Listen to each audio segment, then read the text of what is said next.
আসসালামু আলাইকুম। সকলকে আমন্ত্রণ আনন্দ টিভি সংবাদে। আপনাদের সঙ্গে আছি আমি শারমিন মনির। ঢাকা মেট্রোপলিটন পুলিশের গোয়েন্দা সাইবার অ্যান্ড স্পেশাল ক্রাইম বিভাগের একটি টিম বিশেষ অভিযান পরিচালনা করে রাজধানীর যাত্রাবাড়ি এলাকায়। অভিযানকালে উদ্ধার করা হয় 20 কোটি টাকার রেভিনিউ স্ট্যাম্প, কোর্ট ফি তৈরির সরঞ্জাম। এ সময় জড়িত থাকার দায়ে আটক করা হয় 4 জনকে। শুক্রবার রাজধানীর মিন্টু রোডের ডিএমপির মিডিয়া সেন্টারে আয়োজিত এক সংবাদ সম্মেলনে বিস্তারিত জানান গোয়েন্দা বিভাগের অতিরিক্ত পুলিশ কমিশনার AKM হাফিজ আক্তার। ঢাকা শহরের বিভিন্ন জায়গায় গত 2 দিন ধরে তারা অভিযান চালিয়ে মোট 20 কোটি 2,24,000 টাকা মূল্যমানের জাল রেভিনিউ স্ট্যাম্প তৈরির সরঞ্জাম, গোপন ছাপা কারখানা এবং জাল রেভিনিউ স্ট্যাম্প বিক্রি নগদ 3 কোটি 60 লক্ষ টাকা উদ্ধার করে।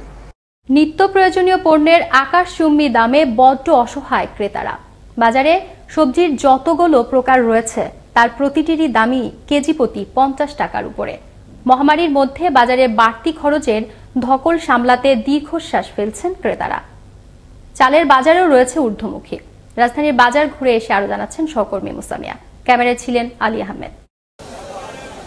করোনায় মৃত্যুর সংখ্যা বৃদ্ধিতে বিভিন্ন জেলা লকডাউনের কারণে রাজধানীর বাজারে শাকসবজির দাম কমার কোনো লক্ষণ নেই। কিছু সবজির দাম কমলেও 50 টাকা নিচে কোনো সবজি পাওয়া যাচ্ছে না। এতে রয়েছে ক্রেতা ও বিক্রেতাদের মধ্যে ভিন্ন মত।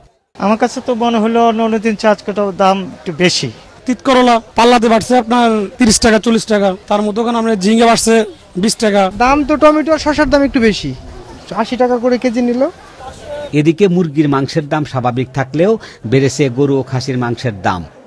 ইলিশ ধরা বন্ধ থাকায় ইলিশের দাম বৃদ্ধি থাকলেও ক্রেতা সাধারণ কম থাকায় মাছের আমদানি বাড়ায় কমেছে সকল প্রকার মাছের দাম। মাছের আমদানি আছে মোটামুটি ভালো, ক্রেতা কম, বয়েতে বেলে কাস্টমার নাই কিন্তু বাজারে। আর ব্রয়লার আগে ছিল একটু 30 টাকা, আজকে এই সপ্তাহ একটু 10 টাকা বাড়ছে আর কি। এদিকে তেল, ডাল, আটা ও ময়দার দাম স্বাভাবিক রয়েছে। পেঁয়াজ ও আলুর দাম কিছুটা কমলেও বৃদ্ধি পেয়েছে সকল প্রকার মশলার দাম। তেল আগে বেচতাম সোয়াবিন 1 নম্বরটা 135 টাকা কেজি, এখন বর্তমান 130 টাকা কেজি, 5 টাকা কেজিতে কমছে। এবং পাম যেটা এটপ কেজিতে 5 টাকা কমছে। প্রত্যেকটা মাল জিনিসের প্রচন্ডভাবে দাম বেড়ে গেছে, যে ক্রয় ক্ষমতার বাইরে চলে গেছে সাধারণ মানুষের। এবারের ধানের বাম্পার ফলন হলেও কমেনি চালের দাম। মিল মালিকরা চাল মজুত করায় সেই সাথে চালের আমদানি বন্ধ থাকায় চালের দাম বৃদ্ধি অব্যাহত রয়েছে। চালের দাম এমন ঊর্ধ্বগতিতে সাধারণ ব্যবসায়ীরা দোষারোপ করছেন মিল মালিকদের সিন্ডিকেট। চাউলের বাজার আপনার অনেক বৃদ্ধি, এখন আর আপনার মনে করেন না সরকার সমস্ত মেলাদের সিন্ডিকেটের, ওনারে বাজার নিয়ন্ত্রণ করে, ওনারে বাজার আপ ডাউন করে, উঠানামা করে। মহামারী করোনার দ্বিতীয় ঢেউয়ের প্রভাব ও সেই সাথে ভারী বর্ষণে জনজীবন অতিষ্ঠ। নিম্ন ও মধ্যবিত্ত মানুষের আয় কমে যাওয়ায় দ্রব্যমূল্যের দাম ঊর্ধ্বগতিতে ভোগান্তি বেড়েছে সাধারণ মানুষের। তাই সরকারিভাবে বাজার মনিটরিংয়ের দাবি ভোক্তাদের। মুসামিয়া, আনন্দ টিভি, ঢাকা। আবারও দেশের খবর। লকডাউনে যাত্রীবাহী লঞ্চ, স্পিডবোট বন্ধ থাকায় পাটুরিয়া, দৌলতদিয়া ও আরিচা কাজিরহাট নৌরুটে যাত্রী পারাপার হচ্ছে ফেরি ও ইঞ্জিন চালিত ট্রলারে করে। স্বাস্থ্যবিধির তোয়াক্কা না করে গাদাগাদি করেই পারাপার হচ্ছেন যাত্রীরা। এ সুযোগে নদী পারাপারে দ্বিগুণ ভাড়া ও ভোগান্তি চরম আকার ধারণ করেছে। তবে রাস্তায় বা ঘাট এলাকায় প্রশাসনের তেমন তদারকি চোখে পড়েনি। ব্রাহ্মণবাড়িয়া জেলা কারাগারে থাকা অবস্থায় গুরুতর অসুস্থ হয়ে পড়েন বাবুল নামের সাজাপ্রাপ্ত এক কয়েদি। গেল রাতে তাকে ব্রাহ্মণবাড়িয়া জেনারেল হাসপাতালে নিয়ে গেলে কর্তব্যরত চিকিৎসক মুমূর্ষু অবস্থায় কুমিল্লা মেডিকেল কলেজ হাসপাতালে পাঠানোর পরামর্শ দেন। সেখানে নেয়ার পথে মৃত্যু হয় তার। ব্রাহ্মণবাড়িয়া জেলা কারাগারের চিকিৎসক ইনজামানুল হক সিয়াম জানান, উচ্চ রক্তচাপের কারণে হঠাৎ করে কারাগারে অচেতন হয়ে পড়েন বাবুল। কুমিল্লার 14 গ্রাম উপজেলার বিষ্ণুপুর গ্রামে রহস্যজনক মৃত্যু হলো এক প্রবাসীর স্ত্রীর। শুক্রবার সকালে সাজেতা নামের ওই প্রবাসীর স্ত্রীকে গলায় ফাঁস দেয়া অবস্থায় দেখে প্রত্যক্ষদর্শীরা পুলিশকে খবর দেয়। পরে 14 গ্রাম থানা পুলিশ এসে লাশটা উদ্ধার করে ময়নাতদন্তের জন্য হাসপাতালে পাঠায়। প্রাথমিকভাবে ঘটনাকে আত্মহত্যা বলছে পুলিশ, তবে এলাকাবাসীর দাবি এটি পরিকল্পিত হত্যাকাণ্ড। অর্থ বরাদ্দ হলেও টেন্ডার জটিলতায় আটকে রয়েছে। ময়মনসিংহের ভালুকার সিড স্টোর সখীপুর সড়কের 14 কিলোমিটার অংশের নির্মাণ কাজ। এতে সীমাহীন দুর্ভোগ পোহাচ্ছেন সড়কটি দিয়ে চলাচলরত দুটি উপজেলার লক্ষাধিক মানুষ। দাবি উঠেছে দ্রুত সড়কটি সংস্কারের।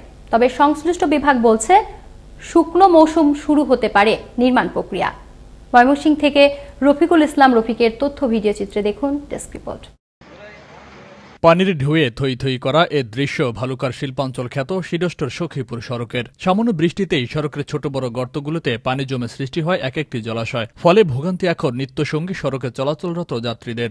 এক যুগেরও অধিক সময় এভাবে পড়ে থাকার পর গেল বছর ভালুকার অংশের 14 কিলোমিটার সড়ক সংস্কারের জন্য 25 কোটি টাকা বরাদ্দ করে সরকার। এক বছরের টাইম ফ্রেম নিয়ে কাজ শুরু করার পর আকস্মিক লাপাত্তা হয়ে যায় ওই ঠিকাদারি প্রতিষ্ঠান। পরবর্তীতে কার্যাদেশ বাতিল হলেও নতুন করে টেন্ডার প্রক্রিয়া দ্রুত সম্পন্ন না হওয়ায় সড়কটির ভাগ্যের যেমন পরিবর্তন ঘটছে না, তেমনি ভোগান্তিও কাটছে না যাত্রীদের। জীবিকার প্রয়োজনের প্রতিদিন ঝুঁকি নিয়ে চলতে হচ্ছে সড়কটি দিয়ে, ফলে ক্ষুব্ধ এলাকাবাসী। রাস্তার লিগে মনে করুন মানুষের আত্মহত্যা আছে, অনেক গরিব মানুষ চলতে পারতেছে না। জনগণের এত হয়রানি হইতেছে, জনগণকে ভাড়াও নিতেছে বেশি, হয়রানিও নিতেছে বেশি। অসংখ্য খানাখন্দে ভরা সড়কটি দিয়ে যানবাহন চালাতে গিয়ে প্রতিদিন ঘটছে দুর্ঘটনা, জানালেন পরিবহন চালকরা। অনেক দিন ধরে এই রাস্তায় অবস্থা, কত আন্দা কত কিছু হইতেছে, কোনো কার্যক্রম হচ্ছে না। গাড়ি চালাতে পারে না, অনেক গাড়ি উল্টা জায়গা ভাঙ্গা অনেক। পুনরায় টেন্ডার প্রক্রিয়া চলছে। আগামী নভেম্বর ডিসেম্বর নাগাদ কাজ শুরু হতে পারে জানালেন এই কর্মকর্তা। লোকাল চেয়ারম্যানরা ইট দিচ্ছে, ইট খোয়া বালি দিচ্ছে, আমি এখান থেকে গেটার দেবো, ওটাতে মোটামুটি চলাচলের অবস্থা করবে আর কি। যেহেতু টেন্ডার হয়ে গেছে তো এখানে গভর্নমেন্ট টাকা খরচ করার কোনো সুযোগ নেই। একটু যে টেন্ডারের প্রক্রিয়া চলতেছে আর কি, ইভ্যালুয়েশন চলছে। আগামী হয়তো নভেম্বর ডিসেম্বরে কাজ শুরু হবে।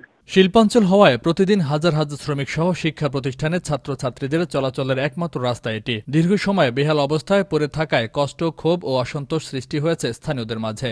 স্থানীয় উদ্যোগে হলেও বর্ষা মৌসুমে সড়কটি চলাচল উপযোগী করার দাবি ভুক্তভোগীদের। Faisal Mahmud, Ananda TV, national desk.